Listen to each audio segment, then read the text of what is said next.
Before it was a nationwide steak empire with a tongue-twister name where you go to impress your in-laws or celebrate a big raise, there was just a guy named Chris, a sizzling steak, and a tiny restaurant in New Orleans. That is, until a ruthless and savvy businesswoman managed to change things forever.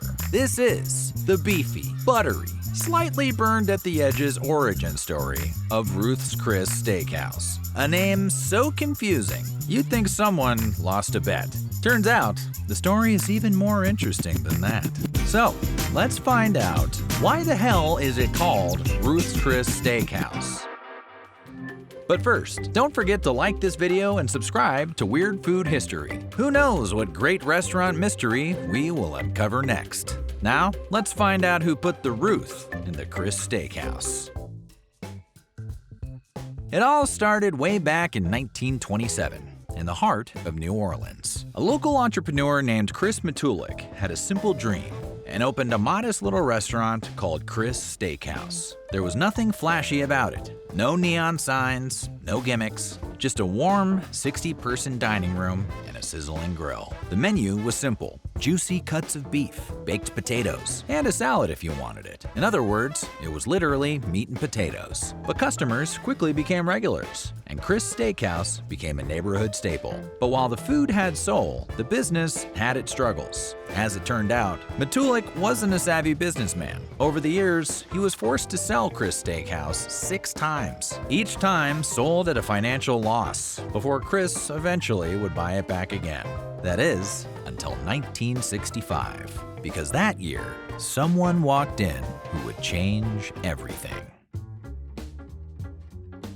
After 38 years in operation, Chris Steakhouse was for sale for the final time. Its original owner was ready to walk away from the restaurant business for good, so he listed his beloved steakhouse for sale in the local newspaper. Ruth Fertel, a divorced mother raising 2 children on her own, spotted the advertisement and saw it as her ticket to a new life. Despite having 0 restaurant experience, Fertel mortgaged her house to buy Chris Steakhouse for $22,000. She was earning $4,800 a year as a lab tech for a research scientist at Tulane Medical School when she realized she'd need to make more money if she planned to send her teenage boys to college. She knew Chris Steakhouse from being a customer and figured it could be the perfect way to make the living she felt her family deserved. Even with all her determination, Fertel was still completely green when it came to running a business. When it came time to get a business loan, she only asked the bank for $18,000, the exact amount Chris Matulik listed the restaurant, without considering the additional funds she would need for food, supplies, and operating costs. Fortunately, the bank stepped in and insisted she borrow a few thousand more. She ultimately walked out of the bank with $22,000 and a dream.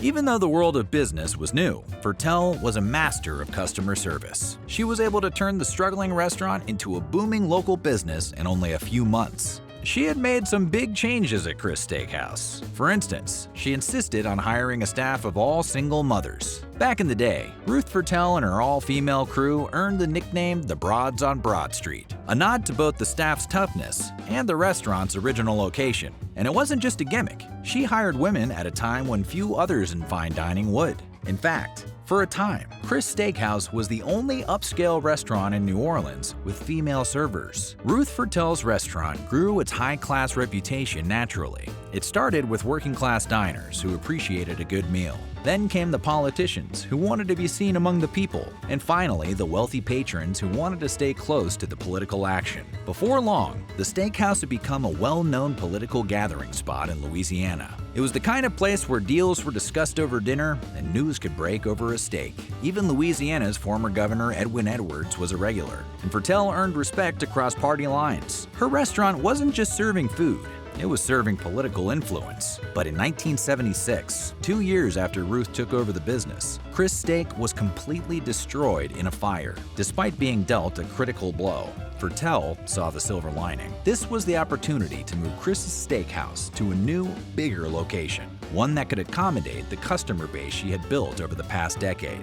But there was a catch. In the original purchase agreement for the steakhouse, the previous owner, Chris Matulik, specified that Fertel could only ever use the name of the restaurant at the original location. so if she wanted to move locations, she'd have to change the name too. Ruth was worried that she'd lose the customers who were already familiar with Chris Steakhouse, so she found a workaround. Ruth simply added her name to the Chris's Steakhouse sign, technically creating a new business name and finding a loophole to the original name clause. Chris Steakhouse was now Ruth's Chris Steakhouse.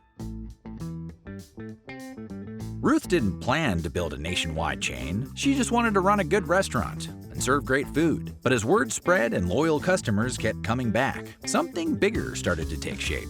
In the late 1970s, people from out of town began asking if they could open a Ruth's Chris in their own cities. Ruth agreed, and the first franchise opened in Baton Rouge after a patron got tired of having to drive to New Orleans for a good steak. From there, the brand began to grow quickly. Today, Ruth's Chris has over 150 locations across the United States and around the world.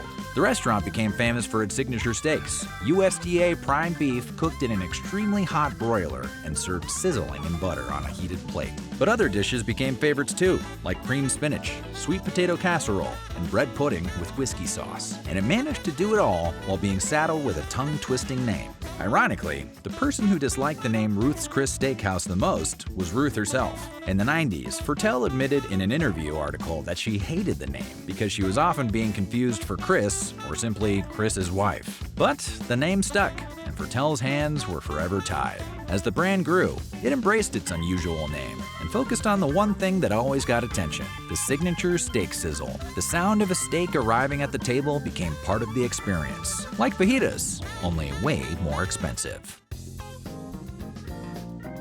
Considering the restaurant's near 100-year history, Ruth's Chris hasn't been without its share of controversy. In 2020, during the COVID-19 pandemic, Ruth's Chris faced backlash specifically and publicly from Ruth Fertel's own grandson, after the company received $20 million in small business relief loans. The program was meant to help small businesses that were struggling during lockdown, but Ruth's Chris is a large, publicly traded restaurant chain with over 100 locations worldwide. In other words, it's the opposite of a small business. After the criticism, Ruth's Chris gave the money back. You kinda have to at that point. Ruth's Chris received more pandemic backlash when they raised their prices more than usual, pointing to inflation as the reason. Before COVID-19, the restaurant typically increased prices by just 1 to 3% each year. But by late 2021, customers were paying around 4% more than the previous year for the same meals. At least a portion of the price hikes are likely due to supply chain issues, which continue to plague countless businesses to this day. But still, it's a tough piece of gristle for longtime customers to chew. Ruth's Chris is still a well-known name in the steakhouse world. It remains popular for special occasions, business dinners, and anyone chasing that signature sizzle. It's also not cheap, with signature steaks ranging from $75 to over $100. The cow had better cook itself for that kind of money. Like many restaurants, it took a hit during the lockdown period of the COVID pandemic. Dining rooms closed, sales dropped, and operations had to quickly shift toward takeout and delivery. The company eventually bounced back, but not without challenges along the way. Ruth's Chris Steakhouse often shares photos of founder Ruth Fertel fishing, grilling steaks, and enjoying meals, creating the feel of a family-run business. But in 2023, the chain was bought by Darden Restaurants, a massive company that also owns Olive Garden and the Capitol Grill, in a $715 million deal. So while the brand still leans into its family-style image, it's now part of a major corporate group. How that will affect the food and experience remains to be seen, but one thing is certain: Ruth's Chris is no longer a family-owned steakhouse. At the same time, the steakhouse category as a whole has seen a slow decline in recent years. Upscale steakhouses, once the go-to for big nights out, are now competing with changing tastes and trends. Ruth's Chris is still standing strong, but it's operating in a different dining world than the one Ruth Fertel first stepped into.